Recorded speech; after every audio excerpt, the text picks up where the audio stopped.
За миний охин 7 хоногт чинь нэг хуучнаар болоод амралтын эхний улирлын амралт шүү дээ. Одоо нэг шинэ нэр томьёотой болцсон. Тэгээд та нар яг бас зоригтой юм хийгээд байгаа шүү дээ. Тэнийг нэг хэлчих.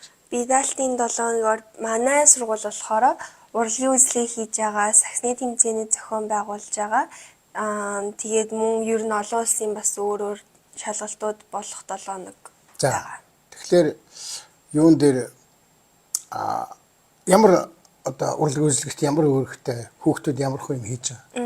Манай анги болохоор нөгөө нэг Виктор Хьюгогийн Парисын дээрхийн сүмээр тоглож байгаа.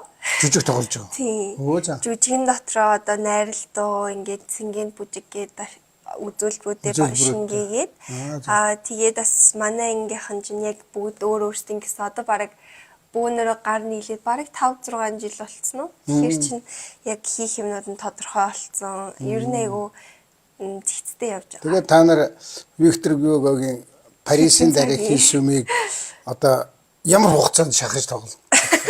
Ерөөсөө л 25 минут. Тэгэхээр яг тэр зохиолын утга учирыг бас гаргаж ирнэ гэдэг нэлээд чанга тий. Аавнууд манайх чи 9-р ангид тогтсон уншижсэн Эсмеральда Квазимодо гэх тийм ээ. За гоё юм хийж байгаа юм байна. Чи тэнд ямар үүрэгтэй оролцож байгаа? Би чөлөөт бүжигт нарж байгаа. Чөлөөт үзүүлбэрт нарж байгаа. Цэнгийн бүжигтэй бүжиж байгаа. Тэмцээн өчтөрөөр хожигдоод ирсэн тий. Тийм яах вэ? Нуулаан дээрээ. Саксуу. Тийм. Чи гол хийсэн юм уу? Гол шийдэн дороос нэг хэлсэн. Тийм. Тэгээд саксандаа бол хожигдоод хожигдоо харин жоохон дүүнертэй л хожигдох шиг байлаа. Хамаагүй тийм ахтаа хожигднуудаа хожигднууд дээр хамаагүй.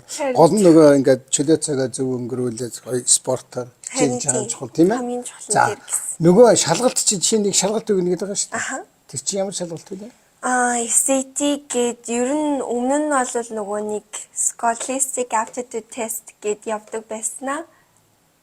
Их сургуульд орохын өмнөх шалгалт гэсэн үг аахгүй. Одоо чи яг суралцах боломжтой. Чадвараа шалгуулж байгаа л хэрэг үстэй. Юу чи тэрнийг өгчөөр математикийн шалгалт өгөхгүй байж болох боломжтой, эсвэл дүүцүүлэх боломжтой яриад байгаа шүү. За тийм тэр нь болохоор англи хэл математик хоёроор өгдөг байхгүй. Холимог өгчдөг. Тийм холимог өгнө. Улаасаа зүгтнө өгөх ёстой. За тэнгуүтээ аль алин дээр нь хамгийн дээдлийн авч болох оноо 800 буюу 1600 дээдлэлтэй авна. Тэгээд хэрвээ одоо SAT-ийнхаа мат дээр 750-аас дээш оноо авчих юм бол Монгол хэлний математикийн шин шалгалтын 800 оноо авна гэсэн үг. Монгол хэлний биш. Монголын математик.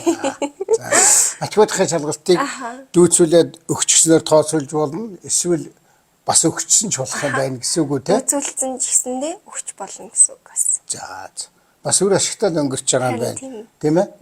За. За баярлалаа.